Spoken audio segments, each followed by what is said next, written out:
그러면 오늘은 또 어떤 기사를 가지고 나오셨는지 궁금하거든요. 일단 계속 이제 관통하는 주제가 이제 물가다 보니까 네. 이게 막 계속 오른다 이런 얘기만 나오잖아요. 근데 이제 인하되는 게 하나 나와가지고 좀 들고 나와봤는데 사실 이제 우크라이나 전쟁 막 이러니까 국제 유가가 막 뛰고 있는데 네. 그걸 조금이라도 어떻게든 좀 부담을 덜어보자 해서 유류세 인하를 하고 있는데 네네네. 실제로 20% 정도 유류세를 인하하고 있습니다. 근데 거기에서 인상폭을 더해서 30%까지 인상폭을 좀 늘렸다라는 건데 그게 5월부터 시작됐습니다. 그러니까 바로 어제부터 시작이 된 거죠. 네. 맞아요. 20% 내렸다고 해도 네.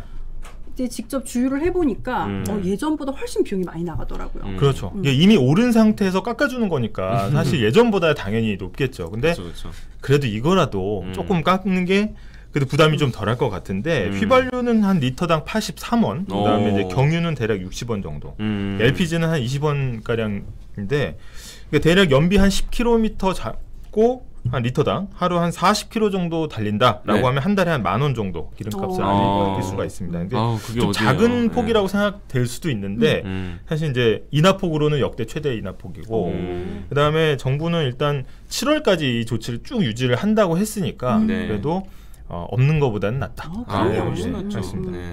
그리고 이제 뭐 기름값이 가진 상징적인 의미가 있습니다. 이게 기름도 안 쓰이는 데가 없거든요. 그래서 기름값을 좀 안정하고 낮추는 거는 좀 경제를 위해서도 중요하다라는 겁니다. 예. 뭐 근데 지금 당장 5월부터면 어제부터 어제부터네요. 인하가 됐다는 건데 뭐 이거 항상 하는 얘기지만 내렸다고 해도 정작 주유소에 가보면 하나도 안 내린 거예요. 그렇죠. 그러니까 올릴 때는 금방인데 내릴 때는 느릿느릿 이런 얘기 항상 나오는데 왜 그런 겁니까? 그러니까 저도 사실 이제 뭐 경제부에서 취재할 때 이런 의문점들이 많았거든요. 그래서 취재하면 양측에 또 입장이 또 다 있어요. 그래서 좀 정리를 좀 해봤는데 소비자들은 왜 빨리 안 내리냐.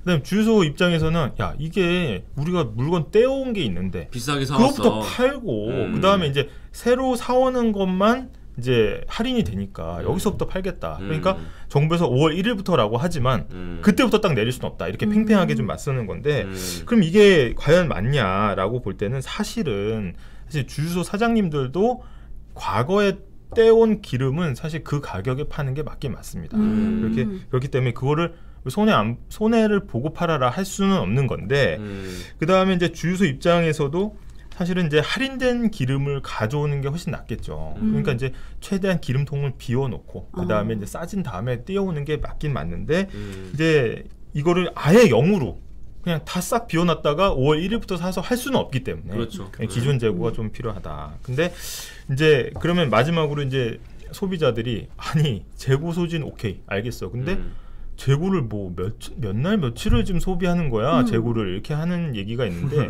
이제 주유 사장님들 이런 얘기해요. 그러니까 어떤 얘기 하냐면 사람들이 이제 곧 기름값 내린다고 하면 기름 잘 안 넣잖아요. 최대한 늦게. 버티죠. 네. 그러니까 재고가 늦게 소진된다. 더디다. 또 이렇게 얘기를 이제 남은 재고분 팔기가 굉장히 시간이 오래 걸린다 생각보다라는 겁니다. 그래서 일단은 이제 주유소 사장님들의 항변도 어느 정도 뭐 일리는 있다. 예, 그렇게 좀